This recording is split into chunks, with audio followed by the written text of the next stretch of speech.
Hi అండి, welcome to property deal stock dot. ఈరోజు అంటే 2వ తారీఖు మార్చ్ 2025 మన షాప్ మెంబర్స్ అసోసియేషన్ మీటింగ్ జరిగింది. ఒక విషయం చెప్పాలి, షాప్ ఎస్ఏపి మెంబర్స్ అసోసియేషన్ ట్రెజరర్గా పనిచేస్తున్నాను. నా పేరు శాంతకుమారు.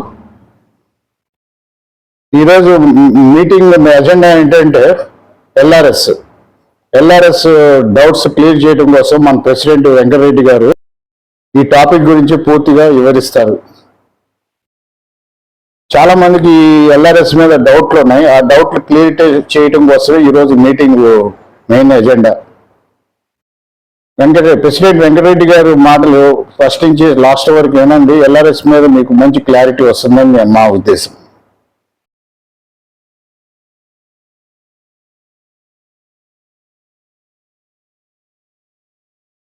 పేరు మీద అక్కడ ఉంటుంది, రిజిస్టర్లో ఉంటుంది కనుక మనము దాన్ని ఒక లెటర్ ఇస్తారు వాళ్ళు గ్రామ పంచాయతీలో.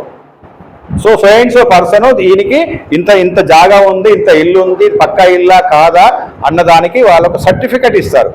సో ఆ సర్టిఫికెట్ తీసుకొని పోయి రిజిస్ట్రేషన్ చేసుకునే వెసులుబాటు కేసీఆర్ గవర్నమెంట్ చేసింది. అంతకుముందు నువ్వు 50 సంవత్సరాల నుంచి ఉన్నా కూడా విలేజ్లలో చిన్న చిన్న హౌజెస్ ఏవైతే ఇండ్లు ఉంటాయో వాటికి రిజిస్ట్రేషన్ లేదండి. మీరు తెలుసుకుంటే కనుక తెలుస్తుంది మీకు.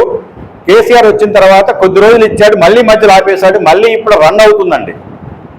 మీకు గ్రామ పంచాయతీ దగ్గర ఇండ్లు ఉంటే కనుక రిజిస్ట్రేషన్ లేకపోతే కనుక మన స్పౌస్ పేరు మీద కానీ, భార్య పేరు మీద కానీ, భర్త పేరు మీద కానీ, పిల్ల పేరు మీద కానీ మనం రిజిస్ట్రేషన్ చేయొచ్చు. దెన్ వన్స్ రిజిస్ట్రేషన్ చేసిన తర్వాత అది ఇంకా ఆథరైజ్డ్ అవుతుందండి. ఇది గ్రామ పంచాయతీ సంబంధించింది. కానీ గ్రామ పంచాయతీలో కూడా లేఅవుట్లు వేశారు కదా.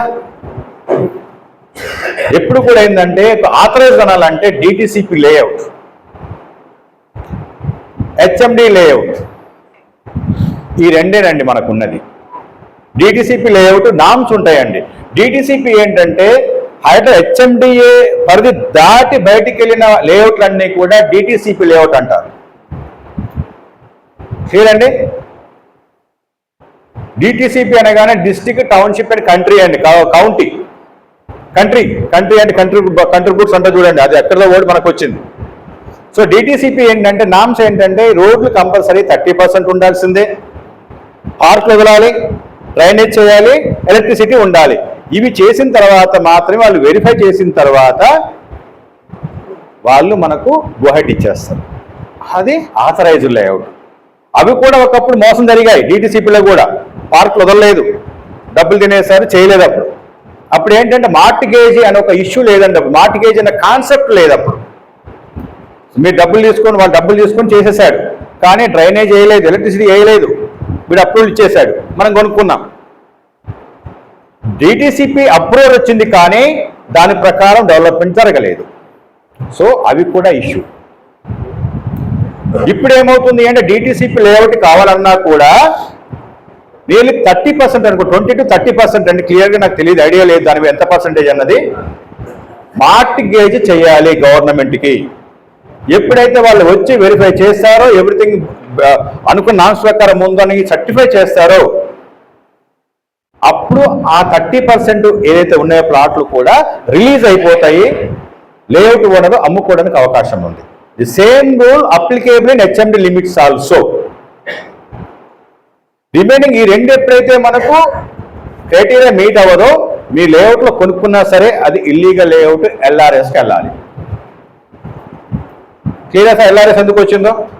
ఎల్ఆర్ఎస్ కూడా ఇల్లు కట్టుకొని ఉంటే ఇప్పుడు ఇష్యూ లేదండి. గ్రామ పంచాయతీ మనం ఉందండి, మన లేఅవుట్ ఉంది అని ఇల్లు కట్టుకున్నారు. ఒకప్పుడు గ్రామ పంచాయతీ రిజిస్టర్ అయ్యి ఉంది మీ హౌస్ నేమ్, ఆటోమేటిక్గా అది ఇంకా అవసరం లేదు, మీరు రిజిస్టర్ అయినట్లు లెక్క. కానీ ఇప్పుడు ఏంటిది, ఇవన్నీ కూడా హెచ్ఎండి దగ్గరగా ఉండి, సిటీ దగ్గరగా ఉండి ప్రాబ్లమ్స్ వస్తున్నాయి. సో ఇప్పుడు మనకు కంపల్సరీ 33 feet ఉంది, ఇష్యూ లేదు. ప్రాబ్లం ఎక్కడ వచ్చింది అంటే ఓపెన్ స్పేస్ అండి. 10% ఓపెన్ స్పేస్ ఉండాలి. ఓపెన్ స్పేస్ అంటే కనుక అది రోడ్లు కాదండి, గ్రీనరీ కింద. కానీ రేపు వెల్ఫేర్ సంబంధించిన కన్స్ట్రక్షన్ గురించి కానీ వాటికి ఇవ్వాలి, అలొకేట్ చేయాలి ల్యాండ్. అది అలొకేషన్ చేయలేదు. మనకి ఇప్పుడు 101 ఎకర్స్ ఉంది అంటే దగ్గర దగ్గర 10 నుంచి 11 ఎకరాలు మనము గ్రామ పంచాయతీ చూపించాలి. కనీసం మనకు ఒక ½ ఎకర్ కూడా లేదండి. మనది ఇల్లీగల్ లేఅవుట్, అది 10% ల్యాండ్ లేనందుకు ఒక కండిషను. రెండో కండిషను ఎలక్ట్రిసిటీ లేదు. మూడో కండిషను డ్రైనేజ్ లేదు. సో ఇవన్నీ ఉంటే నీకు ఎల్ఆర్ఎస్ అవసరం లేదు. కానీ ఇవన్నీ చేస్తాను అని దొంగ చెప్పి వెళ్ళిపోయాడు, దొంగ మాటలు నమ్మాము. ఇప్పుడు పట్టుకోవడం మన వల్ల కాదు. ఏం చేయాలి? ఎల్ఆర్ఎస్కి వెళ్ళాలి. గవర్నమెంట్ కొన్నిటికి ఏంటంటే ఇట్లా నష్టపోయారు కనుక ఇప్పుడు ఎల్ఆర్ఎస్ స్కీమ్ తెచ్చింది. దానికంటే గవర్నమెంట్ కొంత దాన్ని పే చేయాలి. వాళ్ళు ఏం డెవలప్మెంట్ చేయరు, మళ్ళీ మనమే చేసుకోవాలి. దానికి రూల్స్ ఉన్నాయి. ఇప్పుడు ఆ రూల్స్ అన్నది ఇంకా నోటిఫికేషన్ కానీ కంప్లీట్ రూల్స్ కానీ యాజ్ ఆన్ డేట్ రాలేదు. As on date complete rules రాలేదు. పే చేయాలి. స్టోన్స్ లేనప్పుడు ఏ రకంగా తీసుకోవాలి, వాటర్ బాడీస్ ఉన్నాయా లేదా, రెవెన్యూ డిపార్ట్మెంట్ సర్టిఫై చేయాలా వద్దా, ఇరిగేషన్ వాడు సర్టిఫై చేయాలా వద్దా, ఒకవేళ ఎల్ఆర్ఎస్ ఓకే అయితే కనుక అది గ్రామ పంచాయతీలు చేయొచ్చా, లేదు ఎస్ఆర్ఓలో చేయొచ్చా, ఒకవేళ ఎలిజిబిలిటీ ఉన్నా కూడా అది 2020 వరకు అప్లై చేసిన వాళ్ళకి అప్లికేబుల్ అవుతుందా, ఇప్పుడు కొత్తగా నేను అప్లై చేసుకుంటే నాకు పాసిబిలిటీ ఉందా, వీటన్నిటికీ ఇంకా క్లారిటీ లేదండి. వాడు ఏమి ఇస్తున్నాడు మీ పేపర్లో చూస్తే కనుక ఎస్ఆర్ఓలో మీరు రిజిస్ట్రేషన్ చేసుకునేటప్పుడు ఎల్ఆర్ఎస్ ఫీజు గట్ట సరిపోతుంది అని ఒక స్టేట్మెంట్ అండి ఇప్పటిదాకా తిరుగుతుంది. అందులో 25% మీకు కన్సెషన్ వస్తుంది. ఇది మార్చ్ ఎండ్లోపు అయితే. ఇదేనండి అందరూ తెలిసిన విషయం, అవునా?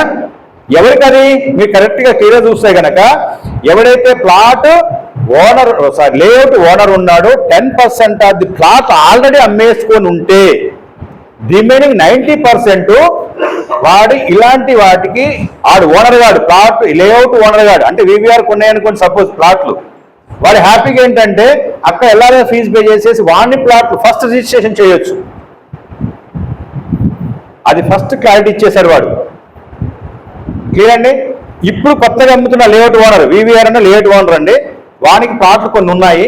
ఆ ప్లాట్ నాలాంటి వాడికి అమ్మాడు అనుకోండి, ఫస్ట్ రిజిస్ట్రేషన్ కనుక నాకేమైతే ఎల్ఆర్ఎస్ డైరెక్ట్ ఎల్ఆర్ఎస్ ఫీజు కట్టేస్తాను, నేను నా రిజిస్ట్రేషన్ అయిపోతుంది. That is at registration office SRO. మరి ఆల్రెడీ నాకు అమ్మేశారు, ఈ 10% నేను ఉన్నాను, మరి నా సంగతి ఏంటి? మీరు చూసారంటే ఎక్కడైనా క్లారిటీ వచ్చిందా, మీకు ఎక్కడైనా ఉందా, ఇన్ఫర్మేషన్ ఉందా? ఎక్కడ కూడా ఇవ్వలేదండి ఇంతవరకు గైడ్లైన్స్లో. అదేవిధంగా 14% అండి, 14% ఓపెన్ స్పేస్ కనుక 10% లేకపోతే 14% ఛార్జ్ చేయాలి. ఛార్జ్ చేయమని చెప్తుంది. 14% దేని మీద ఛార్జ్ చేయాలి? దేని మీద చేస్తారు 14%?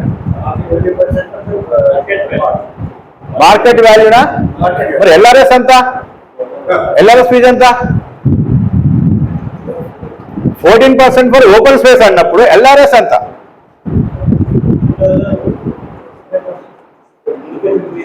మీరు చెప్పాలి. ఇప్పుడు మీరు 14% చెప్పారు కదా, మీరు చెప్పండి. మీరు 14% ఓపెన్ స్పేస్ చెప్పారు, అసలు ఎల్ఆర్ఎస్కి ఎంత కట్టాలి నేను?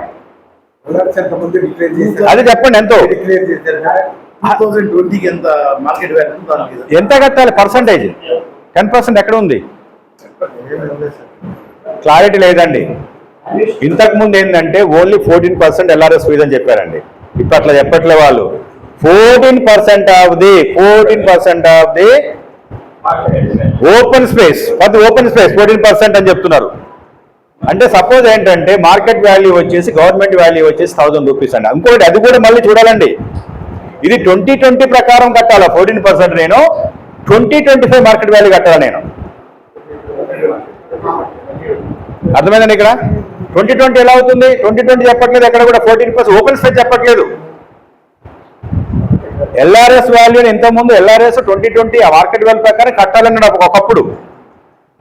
ఎప్పుడైతే ఓపెన్ స్పేస్ లేకపోతే 14% ఎడిషనల్ అన్నాడో దానికి క్లారిటీ లేదు. ఇది కూడా ఏంటి, 14% అంటే మార్కెట్ వాల్యూ అయి ఉండొచ్చు. 14% చూడండి, గవర్నమెంట్ సపోజ్ 1000 రూపీస్ ఉంది ఇప్పుడు,